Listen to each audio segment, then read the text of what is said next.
Hi, welcome to my channel. I'm Dr. Lewis Hassel, Professor of Pathology at the University of Oklahoma Health Sciences Center, and I'm glad you're with me. We're going to talk about an entity in soft tissue pathology today that comes from an interesting digital site I encountered recently. So let's take a look at it and learn together a little bit more about this unusual entity.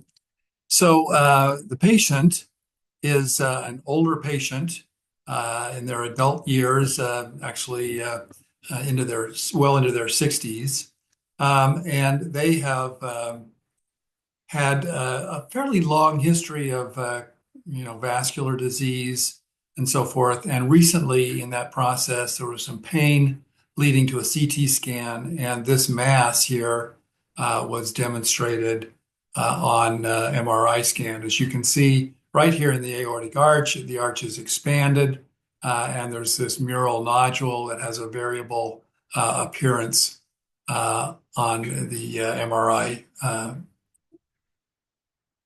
imaging. So, what are the sorts of things that can cause intravascular tumors like this? This is a fairly unusual presentation.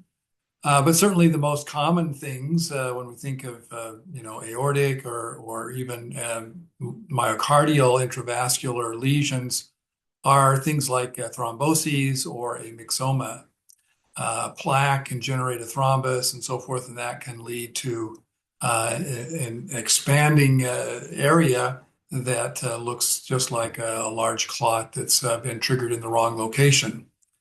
Now, additionally, there are several tumors that have a propensity to grow intravascularly. There are several smooth muscle lesions, both intravascular leiomyomatosis and intravascular leiomyosarcoma, that can have intravascular growth, although these tend to be more peripheral and less prominent centrally in the large vessels. Renal cell carcinoma has a known propensity to extend up the renal vein, even up into the right atria, potentially out into the pulmonary circulation, but generally is not seen on the systemic side of things. Likewise, adrenocortical carcinoma can have that type of a lesion. There are a few primary vascular neoplasms that can have an associated intravascular mass, including angiosarcoma and hemangioendothelioma. So again, these tend to be more frequently seen in end organs and so forth. And then lastly, there's an entity which has come to be called intimal sarcoma or intimal undifferentiated or undifferentiated intimal sarcoma that can present in this manner.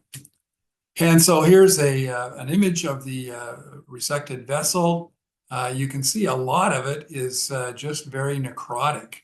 And maybe there's some inflammatory component here.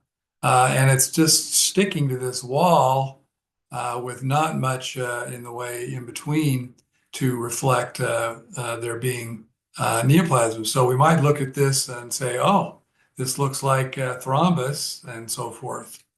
And if we just had a fragmented piece of tissue, such as from an endarterectomy or something of that sort, we might be potentially at risk of missing the diagnosis here. So note here that there are a few areas where there's some residual cellularity. And if you look closely here, I think you can see some ghosting of cells rather than just fibrin and inflammatory cells. So this begins to raise the concern that we actually are dealing with a neoplasm where we have a few nests of cells such as this. Here is more of it, and you probably picked this up at low magnification. I deliberately avoided that. Here it looks a bit like a sort of an epithelial tumor or a cohesive neoplasm. We have this fibrinous zone. And then we have fairly round pleomorphic cells, maybe with what almost appears like cell junctions between the cells. And so we might consider, is this a metastatic primary neoplasm? Well, certainly one of the presentations of this lesion is that of multiple metastases and sort of tumor thromboemboli in different locations. Note here, however, that we have some additional little materials in between the cells.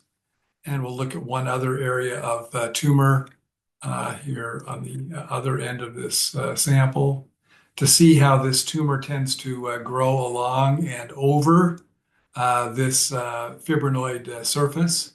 This is not the pattern of growth that we expect to see with an epithelial tumor that does not grow over existing necrotic tissue.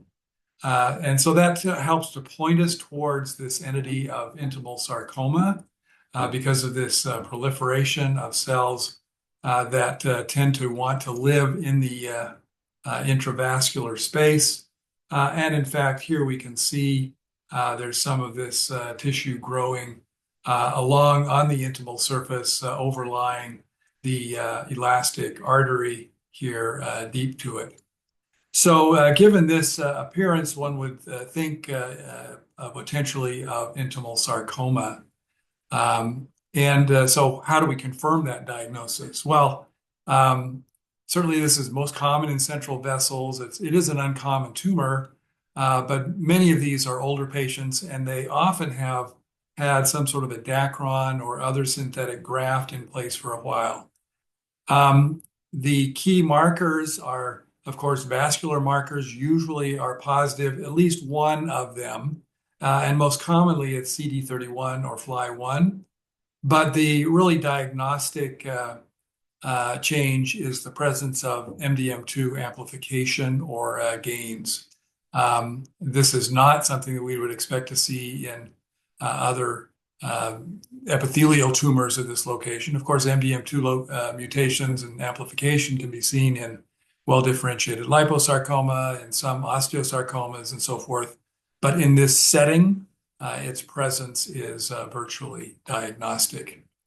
So I've included here another example from another location just for your edification, give you a chance to see more than one digital slide and interact with that. And I would encourage you to come back and take a look at these. Here you see a more spindle-shaped lesion. This is, I think, derived from a different location. It's not in the aorta. I believe this was out in the lungs. And so, yeah, I think here we've got a little bit of lung tissue. Is that right? Yeah, perhaps that's a little bit of lung tissue. So these embolic sites can be areas where you'll be able to see this lesion growing. And here you can see the embolic occlusion of that vessel there. But notice that this has a more sarcomatoid appearance of spindle-shaped cells. So you might be thinking about, other spindle-shaped tumors, spindle cell tumors that would be more common in the lung, leiomyosarcoma, GI stromal tumors, fibrosarcomas, other undifferentiated pleomorphic sarcoma, and so forth would come into your differential. But virtually none of those would have the MDM2 amplification. And again, you wouldn't be likely to find the vascular markers in any of those lesions. But here I think you can see there is a little bit of a sort of slit-like vessel or a little lumina of vessels, vessel-like tissues within the tumor. So there's an entity to consider and add to your armamentarium.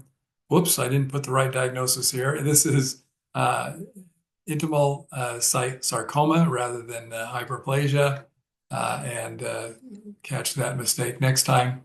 Thanks so much for joining me. Hope that if you like that, you'll hit the subscribe button and also share it with your colleagues who may be interested in learning a little bit more about this particular soft tissue tumor. So thanks so much for joining me. And until next time, be well, and may you find good help in your diagnostic work.